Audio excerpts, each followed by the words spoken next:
Dahil araw ng Lunes ngayon, patuloy pa rin yung paghahanap ko ng mga jacket sa ukay. Boss, may jacket na mo, boss? May pagidya. Nagtanong na din ako dito sa ibang nagtitinda kung may mga jacket na ba silang tinda. Dahil wala talaga silang tindang jacket, pag uwi ko sa bahay, dito ko na nabasa ang isang comment ng followers ko. Sa RJ Thrift Shop, boss, sa may malagkit damo. To, boss, puro branded jacket. Let's go! Dahil nabasa ko ang comment ng isang followers ko, pinuntahan ko na ito. Pagdating ko nga, sarado pa. Kaya dumiretso na muna ako dito sa paaralan namin kasi mamaya baka iba siya naman ako ulit ni Betong Kipat. Dahil uwian na, bumiyahe na ako dito pauwi tapos sakto pagdaan ko, open na sila. May mga jacket ka mo dito?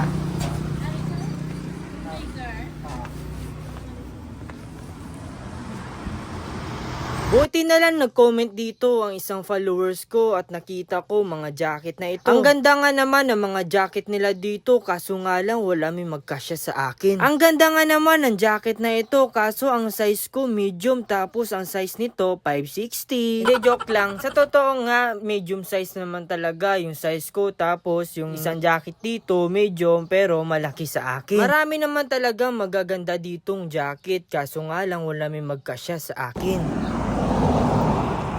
Wala talaga guys, meron sila kaso hindi kasya sa akin, malalaki. Let's go.